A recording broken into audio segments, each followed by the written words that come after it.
बोले श्री लक्ष्मी नारायण भगवान की जय। ओम नमो भगवते वासुदेवाय नमः। ओम एकादशी व्रत का इतिहास। एक बार बहुभोजी भीमसेन ने व्यास जी के मुख से प्रत्येक एकादशी का निराहार रहने का नियम सुनकर विनम्र भाव से निवेदन किया कि महाराज, मुझसे कोई व्रत नहीं किया जाता है। दिन भर बड़ी तीव्र क्षुधा बनी ही रहती है, अतः आप कोई ऐसा उपाय बतला दीजिए जिससे प्रभाव से स्वतः सद्भाग हो जाए। तब व्यास जी ने कहा, तुमसे वर्ष भर की संपूर्ण एकादशी तो नहीं हो सकती है, तो केवल एक निर्जला एकादशी कर लो। इसीलिए साल भर की एकादशी करने के समान फल हो जाएगा। तब भीम ने वैसा ही किया। जब स्वर्ग को गए तो इसीलिए वह एकादशी भीमसेनी एकादशी के नाम से भी जानी जाती है। निर्जला एकादशी का महत्व क्या है, हम क्यों कर रहे हैं, कि हमसे उससे क्या फल मिलने वाला है। निर्जला यानी एक व्रत बिना जल ग्रहण किए और उपवास रखकर किया जाता है। इसलिए यह व्रत कठिन तप और साधना के समान महत्व रखता है। हिंदू पंचांग अनुसार वृषभ और मिथुन संक्रांति के बीच शुक्ल पक्ष की एकादशी निर्जला एकादशी कहलाती है। इस व्रत को भीमसेन एकादशी या पांडव एकादशी के नाम से भी जाना जाता है।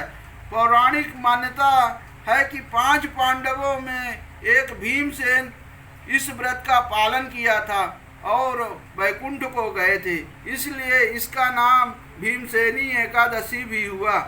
सिर्फ निर्जला एकादशी का व्रत कर लेने से अधिक मास की 2 एकादशियों तथा सहित साल की 25 एकादशियों व्रत का फल मिलता है। जहाँ साल भर की अन्य एकादशी व्रत में आहार संयम का महत्व है, वहीं निर्जला एकादशी के दिन आहार के साथ ही जल का संयम भी जरूरी है। इसलिए व्रत में जल ग्रहण नहीं किया जाता है, यानी निर्जल रहकर व्रत का पालन किया जाता है। इस व्रत मन को संयम सिखाता है और शरीर को नई ऊर्जा देता है। यह व्रत पुरुष और महिलाओं दोनों द्वारा किया जा सकता है। व्रत का विधान है। दिन भर नंबर 1, पवित्रीकरण के समय जल आचमन के अलावा अगले दिन सूर्योदय तक पानी नहीं पिए। दूसरा है, दिन भर कम बोले और हो सके तो मौन रहने की कोशिश करें। तीसरा, दिन भर ना सोएं। चौथा, ब्रह्मचर्य का पालन करें। 5वां नियम है, झूठ ना बोले, गुस्सा और विवाद ना करें। अभी हम व्रत का कथा आपको सुनाएंगे। एकादशी व्रत की कथा क्या है। जब वेद व्यास ने पांडवों चारों पुरुषार्थ धर्म अर्थ काम और मोक्ष देने वाले एकादशी व्रत का संकल्प कराया था, तब युधिष्ठिर ने कहा, जनार्दन, ज्येष्ठ मास के शुक्ल पक्ष में जो एकादशी पड़ती हो, कृपया उसका वर्णन कीजिए। भगवान श्री कृष्ण ने कहा, हे राजन, इस वर्णन परम धर्मात्मा व्यास जी करेंगे, क्योंकि ये संपूर्ण शास्त्रों के तत्वज्ञ और वेदांगों के पारंगत विद्वान हैं।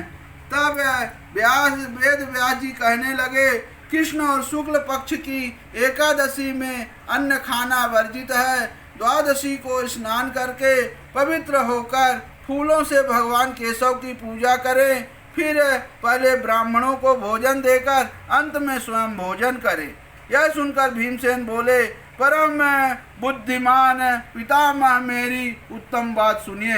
राजा युधिष्ठिर, माता कुंती, द्रौपदी, अर्जुन, नकुल और सहदेव ये एकादशी को कभी भोजन नहीं करते तथा मुझसे भी हमेशा यही कहते हैं कि भीमसेन, एकादशी को तुम भी ना खाया करो। परंतु मैं उन लोगों से यही कहता हूँ कि मुझसे भूख नहीं सही जाती। तब भीमसेन जी बोलते हैं, भीमसेन की बात सुनकर व्यास जी ने कहा, यदि तुम नरक को दूषित समझते हो और तुम्हें स्वर्गलोक की प्राप्ति अभीष्ट है, और तो दोनों पक्षों की एकादशी के दिन भोजन नहीं करना। भीमसेन जी बोले, महाबुद्धिमान पितामह, मैं आपके सामने सच कहता हूँ, मुझे एक बार भोजन करके भी व्रत नहीं किया जा सकता, तो फिर उपवास कैसे रह सकता हूँ। मेरे उदर में मृग नामक अग्नि सदा प्रज्वलित रहती है, अतः जब मैं बहुत अधिक खाता हूँ तभी यह शांति होती है। इसलिए महामुनि, मैं पूरे वर्ष भर में केवल एक ही उपवास कर सकता हूँ, जिससे स्वर्ग की प्राप्ति सुलभ हो तथा इसके करने से मैं कल्याण का भागी हो सकूं।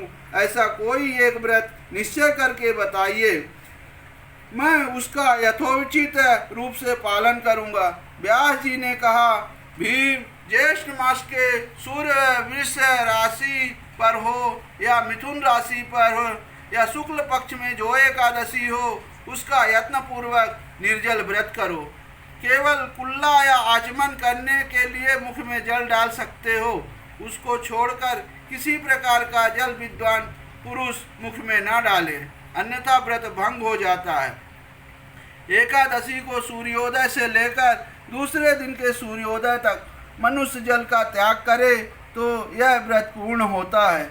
इसके बाद द्वादशी को प्रातः काल से स्नान करके ब्राह्मणों को विधि पूर्वक जल और स्वर्ण का दान करें। इस प्रकार सब कार्य पूरा करके जितेंद्रिय पुरुष ब्राह्मणों के साथ भोजन करें। वर्ष भर में जितनी एकादशियां होती हैं उनका सब का पालन इस निर्जला एकादशी से मनुष्य प्राप्त कर लेता है। इसलिए तनिक भी संदेह नहीं है। शंख चक्र और गदा धारण करने वाले भगवान केशव ने मुझसे कहा था कि यदि मानव सबको छोड़कर एकमात्र मेरी शरण में आ जाए और एकादशी को निराहार रहे तो वह सब पापों से छूट जाता है। कुंती नंदन, निर्जला एकादशी के दिन श्रद्धालु स्त्री पुरुषों के लिए जो विशेष दान और कर्तव्य विहित हैं उन्हें सुनो। इस दिन जल में शयन करने वाले भगवान विष्णु का पूजन और जलमयी धेनु यानी पानी में खड़ी गाय का दान करना चाहिए। सामान्य गाय या घी से बनी गाय का दान भी किया जाता है। इस दिन दक्षिणा के कई तरह की मिठाइयों से ब्राह्मणों को संतुष्ट करना चाहिए। उनके संतुष्ट होने पर श्रीहरि मोक्ष प्रदान होते हैं। जिन्होंने श्रीहरि की पूजा और रात्रि में जागरण करते हुए इस निर्जला एकादशी का व्रत किया था, उन्होंने अपने साथ ही बीती हुई 100 पीढ़ियों को और आने वाली 100 पीढ़ियों को भगवान वासुदेव के परम धाम में पहुंचा दिया। निर्जला एकादशी के दिन अन्न, वस्त्र, गौ, जान, जल, शैया, सुंदर आसन, कमंडल तथा छाता दान करने चाहिए। जो श्रेष्ठ है तथा सुपात्र ब्राह्मणों को जूता दान करता है वह सोने के विमान पर बैठकर स्वर्गलोक में प्रतिष्ठित होता है। जो इस एकादशी की महिमा को भक्ति पूर्वक सुनता है अथवा उसका वर्णन करता है वह स्वर्गलोक में जाता है। चतुर्दशी युक्त अमावस्या को सूर्य ग्रहण के समय श्राद्ध करके मनुष्य जिस फल को प्राप्त करता है वही फल इस कथा को सुनने से भी मिलता है।